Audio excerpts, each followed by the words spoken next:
Hi and welcome to the Market Alert for Monday the 23rd of October 2023. So stocks sold while weekend haven demand softened by Hamas hostage release there, according to News Squawk US News there. And fear is here. Will there be panic? Well, that will be an interesting question to ask actually, because the markets are certainly starting to gain some momentum to the downside.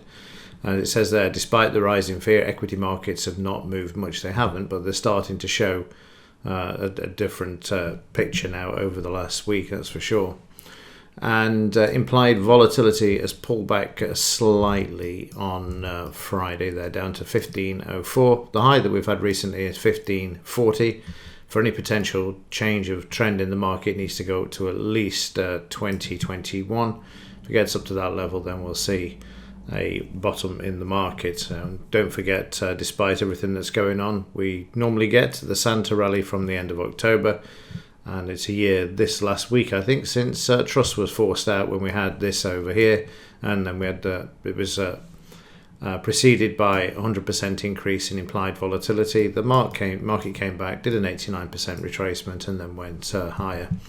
So I'm keeping an eye on this, and like I say, the momentum is moving to the downside in the main markets as well. So let's kick off and have a look at those, and we'll start off with the Dow. So as I say, the last three trading days have seen the Dow continue to move lower. It stopped at 78% retracement on Friday. Currently the market's above Friday's low, so that's a positive at the moment. It depends whether it will actually hold. There's Friday's low. The market bouncing off this area overnight, which is good news. Depends whether it can hold above the 20 bar moving average, which is the green line, or the daily pivot as well. Choppy session for Friday, as you can see there, and then the market went into another sort of sideways, and then eventually capitulated to the pressure that the selling that came into the market, and then moved lower overnight. So like I say, the low is going to be intrinsic for this market to actually hold. In the German DAX, this continues to move lower as well. We remain red. The market's failing to close above the 5 bar moving average at the moment. So let's have a look at the 30-minute chart. We started off with some selling. The market found support, came back up, and got stuck on the underside of Thursday's low. This has became a resistance level, the market moving lower, and then back up towards the low once again. However, this once more failed, and the market moved to the downside. And just like the Dow, this market has also tested Friday's low and is now trading above the 20 bar moving average. You can see there just above the DP as well. While I'm thinking about it, there are no economic news items today. I may think I've missed it, but I have. But I just remember when I looked on Saturday when I was preparing the market alerts that there are no economic news items today. Well, certainly not high impact ones. In the S&P 500, this too is off Friday's lows at the moment. We can see we've traded down to the 89% retracement, which is an area where you would expect to find some support. And the 30-minute chart shows this again, down to the low. And then after we rolled over for the first hour, the market has then moved to the upside. Similar picture above the 20 bar moving average. Prices need to get back above the DP if they are to move higher. We've also got a sideways move for Friday. The cash market opened in Chicago. The market moved lower, and then we see the bounce back there to the 20 bar moving average, which became resistance, and then the market down for the remainder of the trading session. And then, like I say, overnight they've retested Friday's low overnight. In the FT 100, let's get the daily chart. So you can see this too was traded down below the 89% retracement. That's two of them. And the market needs to hold at these two green lines. So let me just remove these two 89s, and let's just place a marker just at the low there. And there you can see we've got 7383 is the area of support. In the 30-minute chart, again, we had a bit of a move to the upside. We attempted to get to the high, and we didn't do it. We did it overnight, but we didn't do it during the day. Then the market just moved south. The weakness continued. And again, similar picture. We've retested Friday's low. We're above the 20 bar moving average. We need to get above the DP. Failure to do this, we'll see the markets continue lower, particularly in the daily chart where the 7383 level is likely to be taken out. You've also got support over to the left as well. So let me just mark this up as well. So the other one is going to be 7368 by the looks of things. Let's just move it over. So watch these areas if you're a FTSE trader, because they are vitally important that the market holds in either of these three support areas, and failure to do so will see the market head down towards here. And if we just draw on some fibs from this low to the main swing, you'll see there you've got an 89% down at 7273.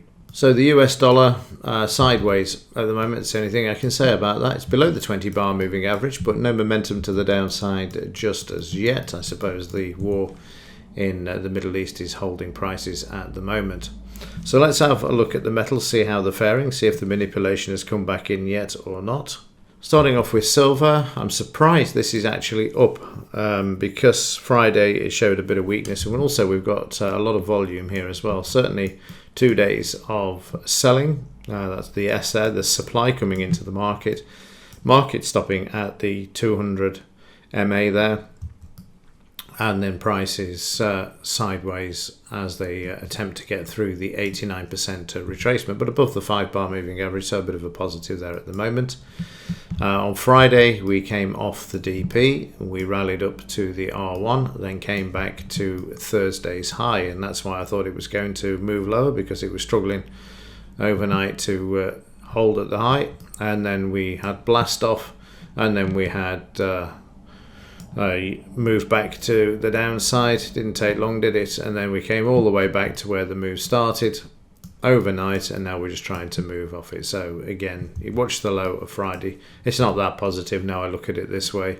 If we can't stay above there where we actually moved higher, and then they blasted the market down to the downside there. DP at the moment is a resistance, as is the close as well. We need to get through this if we've got any chance of going up towards the high. Meanwhile, in the yellow metal, continuing to move higher, showing a lot more strength than silver at the moment, but surprise, surprise, that's not unusual. And in the 30-minute chart, you'll see on Friday we moved higher. We were nowhere near the DP, unlike silver. We actually found support at Thursday's close, market moving higher. Now you can see you've got a high there for Thursday, and then you've got Friday's high there. However, we're a long way off that at the moment, because the market has been pummeled below the low. This is obviously on account of the 2 hostages being released, and then change of sentiment since, and talking about on the mainstream media that they found a manual for chemical weapons on one soldier that they shot. I mean, come on, really.